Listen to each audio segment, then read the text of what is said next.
Hello, Clutter Warrior. Today is the first episode in a little mini series called Clutter and Mental Health. And this is part one. And the subtitle is Decluttering as Self-Care. So we're going to talk about the art and craft of decluttering as a direct act of caring for oneself. I think often we can get stuck on the surface. We move things around. We are trying to stake our claim or create some order out of what we perceive to be chaos. And there's definitely benefit to that. So a tidy home, a functional home, awesome. But I think beyond that is this sense of caring for oneself. And by extension, if you live with other people, your family, if it's housemates, partners, spouses, whatever, the other is not unimportant, but I think for some of us who are rather other focused, the idea of actually caring for ourselves seems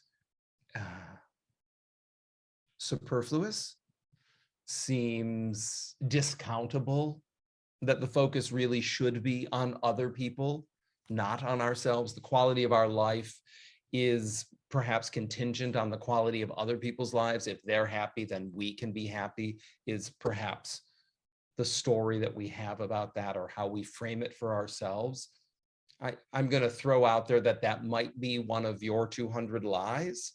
That story that, well, if they're happy, then I can be happy. And until they're happy, right? I mean, there is that famous American songbook song, right? You're nobody till somebody loves you. And there's certainly messaging out there that has programmed some of us to think that our happiness must be contingent on other people's happiness. And while there is certainly a Buddhist precept that talks about caring for others as a way of caring for ourselves, in this instance, I do want us to think just about self-care. And that I'm never a fan of the terms deserve or entitled. I don't know what I'm entitled to, and I don't know what I deserve. And even saying that, I think I do deserve to be happy. In that case, I'll take my cue from the Dalai Lama, who says that one of our purposes of being here is to be happy, which seems sometimes quite intense and intimidating to think that, wow, my life purpose is to be happy. How? Where do I even start?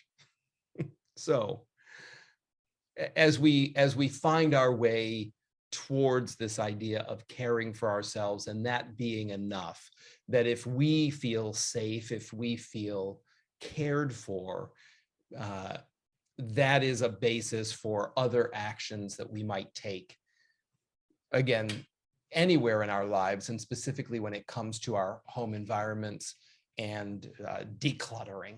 So let's think about that, right?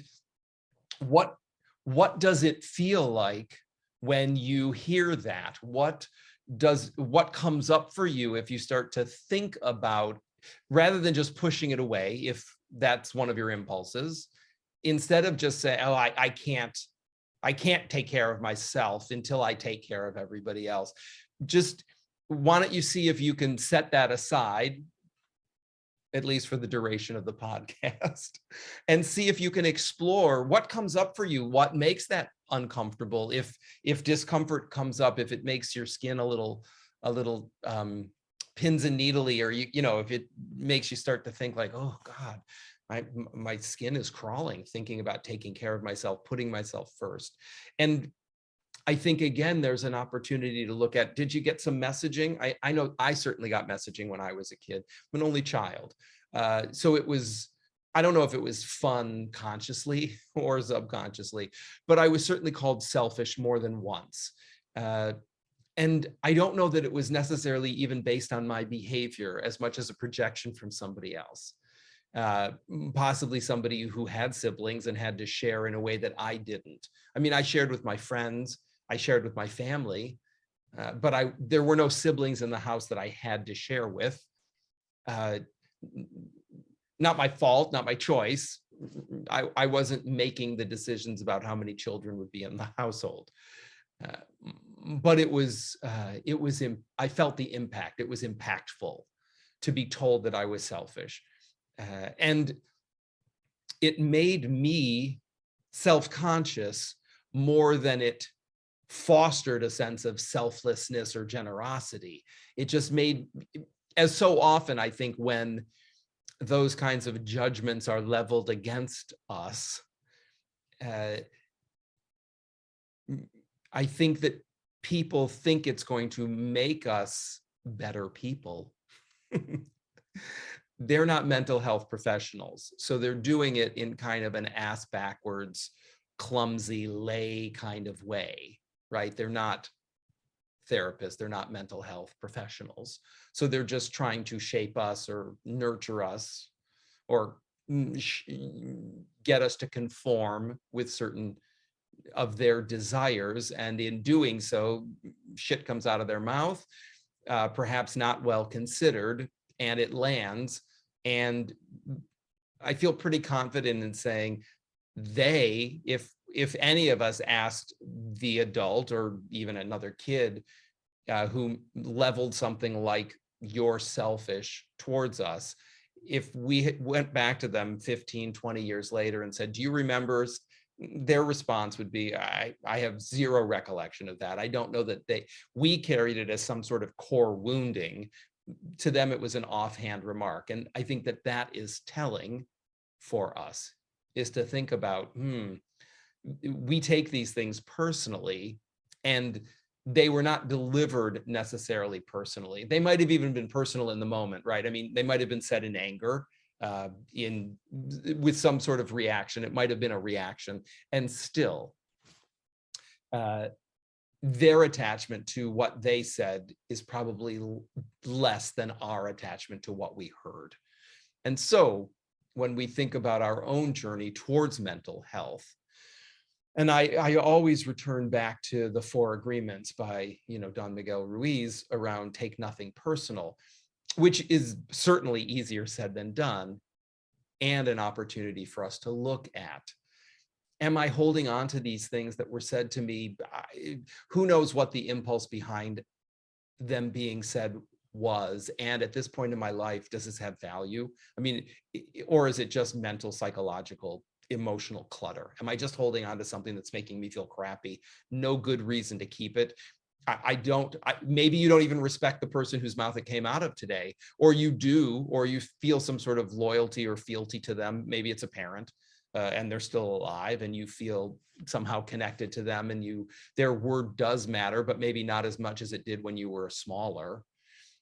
So all of these things are opportunities to look at how you're processing information, and then by extension, as you're ordering your spaces, can you see that by reclaiming your spaces, this is an act of self-care? You are taking care of yourself. You are poking a hole in possibly one of somebody else's 200 lies when they said, oh, you're selfish, or oh, you're this, or you're here to take care of me, I'm not here to take care of you. Whatever the messaging might have been, we've got a two-pronged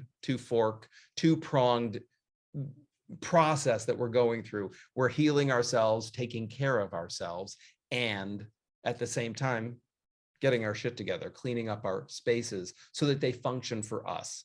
And at the risk of really rocking the boat, I want to tie this into like they say on the airplane, right? Put your mask on first. I think by taking care of ourselves first, by seeing decluttering as self-care first, not as a bonus result that we get, but by seeing it as something that we're doing first.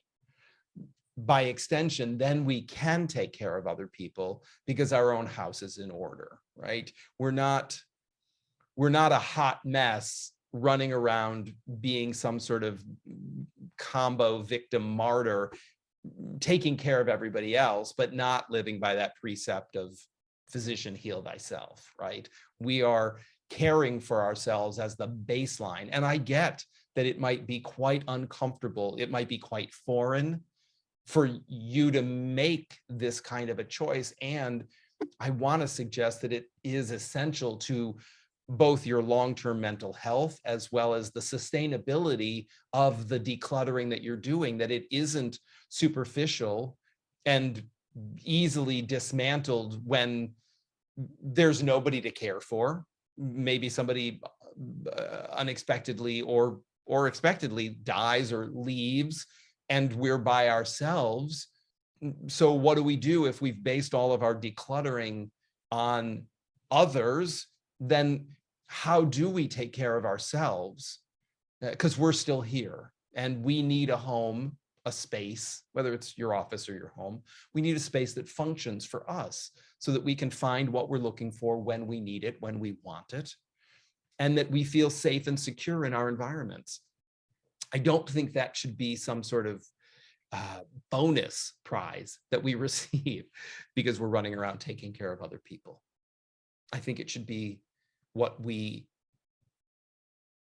create or establish for ourselves as our baseline. So that's something to chew on today. I'm a strong believer in caring for oneself, and it's taken me a long time to develop that muscle in me because I was trained by the adults around me to care for them.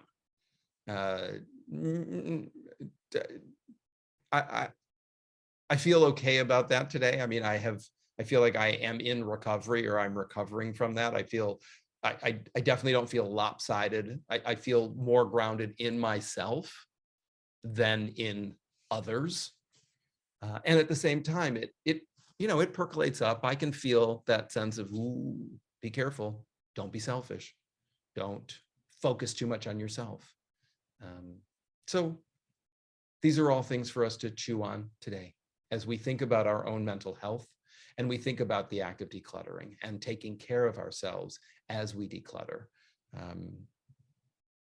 And I feel complete. So that's it for this episode. We'll have a couple of other episodes exploring clutter and mental health. So I hope you tune into those as well. Thanks for being here. See you soon.